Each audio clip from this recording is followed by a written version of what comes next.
Sais-tu que nous sommes tous frères, vos compagnons dans l'obscurité?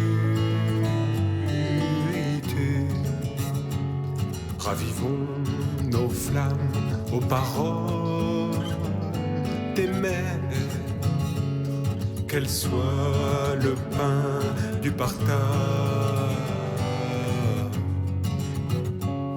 le bâton du pèlerin sur le chemin de l'être. Prenez courage, j'ai vaincu le monde. Voilà, deuxième partie de cette série de vidéos sur le message donné aux religions, donc sur l'homme universel tel qu'il avait été conçu à travers les religions monothéistes issues de l'Égypte. Donc, première vidéo était sur le judaïsme et donc la pensée de l'homme universel. Maintenant, c'est le message de l'archange Gabriel, donc qu'il a donné au catholicisme et donc à tous les gardiens et prêtres de cette religion, qu'il a donné donc à notre époque, en 2011 ou 12, à travers son peuple assemblé dans son temple de l'eau pure, de la source renouvelée. Il a donné donc, comme je disais en introduction de notre vidéo, des messages aux trois religions, plus au bouddhisme, voilà, pour nettoyer un peu l'eau sale qui a été accumulée dans ces religions, en nous révélant cette image sublime de l'homme universel avec ces trois religions qui correspondent à trois centres. Donc nous en sommes au centre du cœur avec le catholicisme. La lumière est venue dans le monde, mais elle n'a pas été reconnue comme la source vivante qui venait donner l'eau et le pain à la vie des hommes. Vous avez voulu transmettre ce message d'un homme qui ne vivait que dans un monde subtil et ne cherchait pas à instaurer une église, une structure. Cet homme, Jésus, ne cherchait surtout pas à regarder l'homme avec ses faiblesses et ses qualités.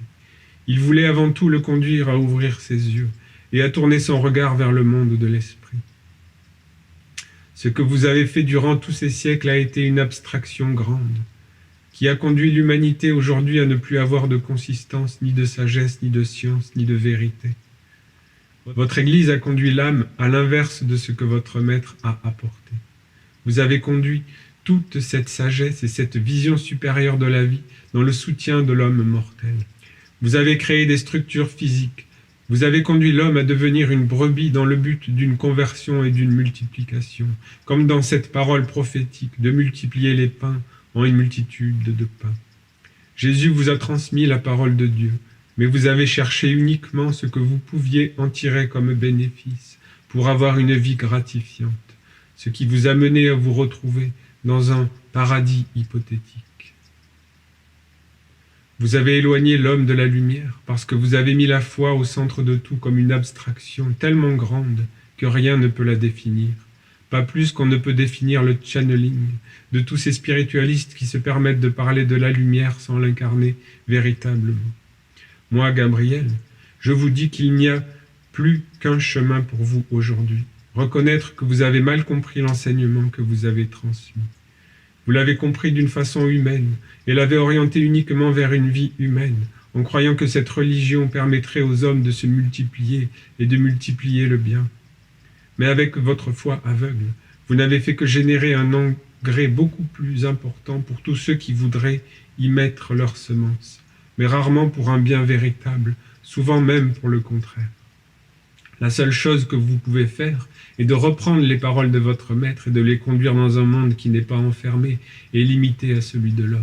Vous devez simplement essayer de guérir tout ce que vous avez profané, en donnant de la force à un monde supérieur, au lieu de faire descendre cette lumière dans le monde de l'homme. En agissant ainsi, vous avez poussé l'homme à abandonner son cœur, sa pensée, sa vie à un homme-dieu qui aurait sacrifié sa vie pour tous les péchés du monde. Cette vision a conduit l'humanité dans la passivité et l'irresponsabilité. Beaucoup des valeurs que vous avez enseignées sont magnifiques, elles sont justes et bonnes. Il est certain que vous avez essayé de rendre les gens meilleurs, mais vous n'avez pas réussi car vous n'avez pas transmis la bonne semence. Celui qui à la base a cru en Jésus, en la parole de Dieu, aurait transmis la bonne semence s'il avait été un homme de mystère et de sagesse.